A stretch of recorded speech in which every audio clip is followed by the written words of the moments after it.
Hi guys, it's Wednesday, another day of faraway kindergarten. Next week at this time we'll get to be in our classroom again. I'm pretty excited about that. Gib is not super excited about that, I guess. He, I think, likes to have people home with him, so we can feed him whenever he feels like it. He's a little bit calmer today, so hopefully he won't attack the phone. We're going to read Moose-Stash today. This is one of my daughter's favorite stories when she was little. You ready, Gib? Moose had a problem, a horrible, hairy, prickly problem. It grew right below his nostrils and just above his upper lip. It was a moose-stache. Now, not a few spare hairs or shy little stubble. No mere weak wandering whiskers on the upper lip of this moose. No siree. Moose had a big, bushy, bristly, mighty moose-stache. But a moose-stache that was a burly, surly, mangy mess, and it itched a lot. Sure, he plucked and he tweezed. He even clipped, snipped, and teased. But his combs were still cowards, and his brushes rebelled. His scissors simply surrendered. Moose was in a frizzy tizzy. The moose-stache was completely crimping his style. He was a great hoofer, but he could barely bop and hip-hop with the moose-stache going flip-flop. So I think that means he was a good dancer, but it looks like he was having a hard time. He was a wonderful chef, but he simply could not flambe his souffle with all of those whiskers in his way. Would probably be kind of dangerous to cook. He might light his mustache on fire, you think? And he was a daring skier, but how could he downhill race with the mighty moose-stache blowing in his face? Moose had to do something, and soon. But what? Well, maybe he could just cut it, you think? After days and days of much serious thought, Moose got an idea. He crossed some hair here, he crossed some hair there, and he tied his moose-stache around his neck. A moose scarf seemed to be the ideal answer to his problem. It was so simple, so easy, so perfectly perfect.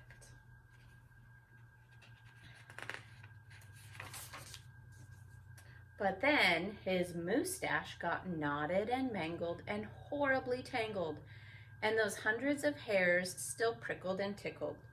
Worse, Moose could barely take a breath with all that moose-stache wrapped around his neck.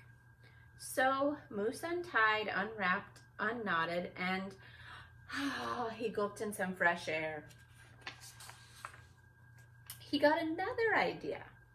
He parted some hair this way, he parted some hair that way, and he heaped all that moose-stache on top of his head. Moustachioed antlers seemed to be the ideal answer to his problem. It was so simple, so easy, so perfectly perfect. Until a squadron of squirrels and one very nosy gopher moved right into the Moose Motel. They huddled and hoarded, furrowed in, burrowed out. Oh my goodness. Look at all those squirrels and the gopher. They decided to live up there in his moose-stache. Needless to say, it became quite crowded up there on Moose's head, and heavy and messy. And very, very noisy. The squirrely chitting and chatting, squeals and squalls woke Moose every morning before the crack of dawn, and that gopher was giving the moose one hairy headache. Moose needed his sleep. He needed his rest. He needed his privacy. Moustachioed antlers, nuts, said Moose, so he unparted and unpiled, untwisted and untwined, and said adios to his hairy horns. All the squirrels and the gopher have some umbrellas up here when he's in the shower. But now what? The miserable moose took hold of a hunk of hair and he wrestled it. Then he roped it. He tethered, tied, tamed. Aha! A moose tail. Now that was simple. That was easy. That was not so perfectly perfect. Talk about dizzy do. Moose didn't know if he was coming or going. Backward, forward, this way, that. He didn't know which end was which. Moose had to bail on the tail. And so he thought and thought and thought some more, but no other idea was a worthy winner. Braids were a bother. A moustache sweater? Too sweltering. A net? Nut. Poor Moose, his problem was truly terrible, unbearable, just downright sad. He felt so alone, he didn't know what else to do.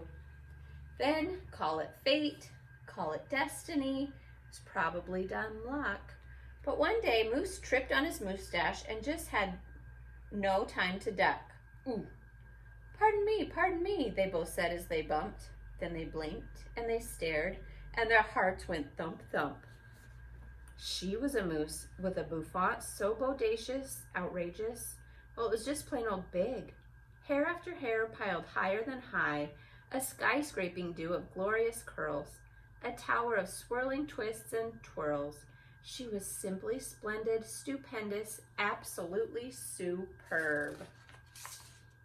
Of course, Moose had to ask how she did what she did to get such a do. Miss Moose winked and then whispered, just a little glue.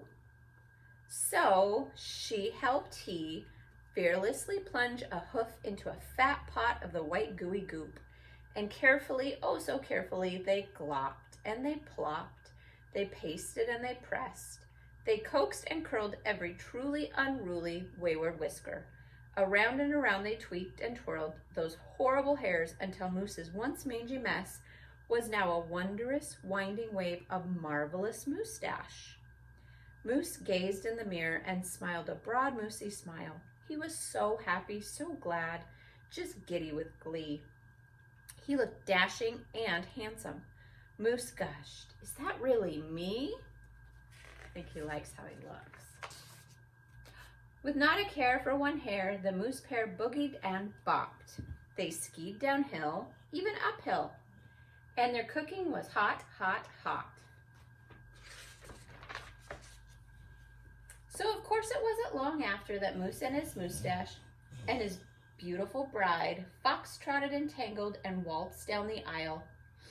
Good hair days, bad hair days, they vowed to love and to cherish, and with hearts heaped with love and pots filled with goop, they both sighed, "I do glue," and promised never to part.